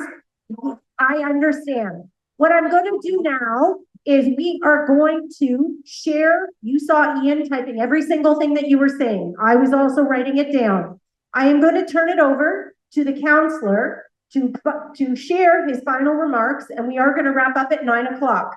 And Councillor Candeville, over to you. You will get a draft summary of the feedback shared today from our team. Thank you, Nicole. Thank you to everyone who came out tonight. Tonight was clear. Tonight was a conversation about governance and accountability, or the lack thereof.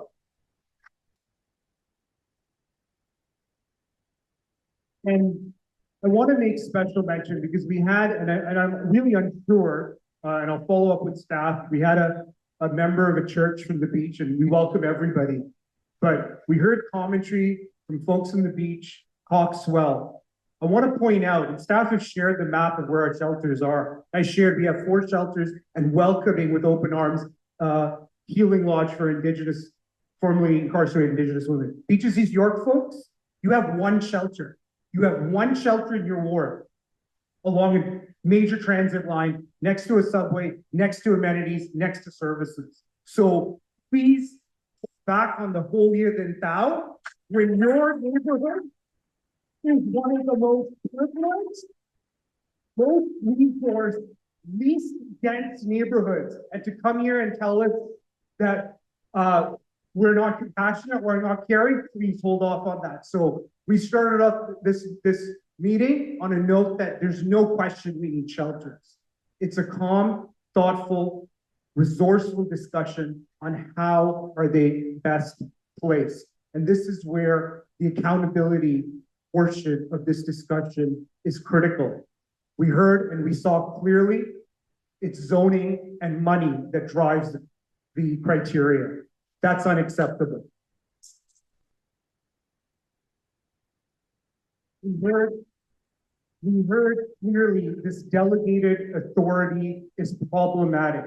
When people who don't live in the neighborhood, who don't represent the community, are making significant decisions without consultation, without whether the elected official or the community, it leads to problems that could have been avoided. And thank you, Derek, for sharing your experience, the article, very thoughtful, very with necessary depth and your own experience, because that tells us the tremendous diligence that needs to happen going forward, the accountability of what needs to transpire, especially given what transpired sadly and unfortunately in Riverdale. So the accountability piece is critical because we heard we don't rezone employment lands. And for those who follow planning and housing, a committee I got kicked off of,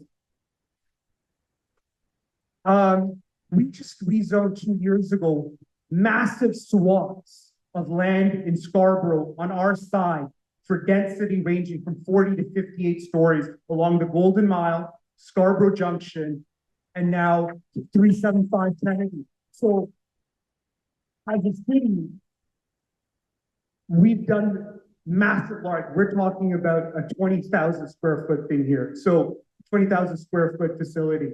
So there's incredible precedent for this. So this reflection is going to be part and parcel of our community's voice, our voice towards the city, to council, to the mayor, to reflect on how and where. We heard of a site not far from here in Beaches East York, 2334 Gerard Street East, which I know Allison's going to follow up on and do the due diligence. But to hear that this was the only site in Scarborough that was available, it tells us more work needs to be done. And I'll close on that note.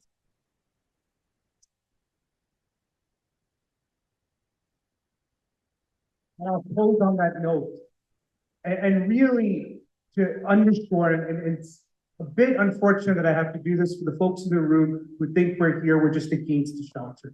That's not the case at all. We all recognize, and tonight of all nights is an acute reflection of the harm, the need, and the impact that a lack of services offers. We know our privilege. We go home to a warm bed at night. We recognize this. This is about doing it well, doing it right, and abiding by consistent criteria that we've applied in other locations. To Dale's question, my role, it's very clear. My accountability is not just to the community, but it's to fairness, it's to consistent criteria, it's to acknowledging the need across the city.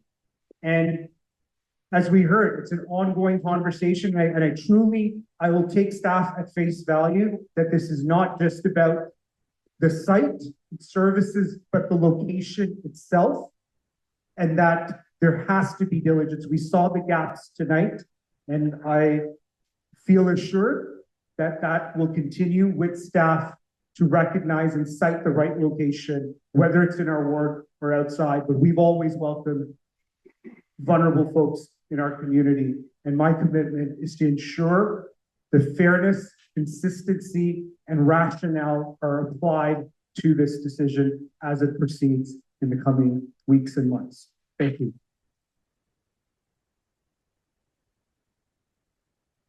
Thanks very much for coming. You will get a draft set of notes from our team that will be drawn from our notes and from what you saw typed up there. And if you're on the contact list for 2535 Gerrard, you will get it. So thanks very much. Have a safe night.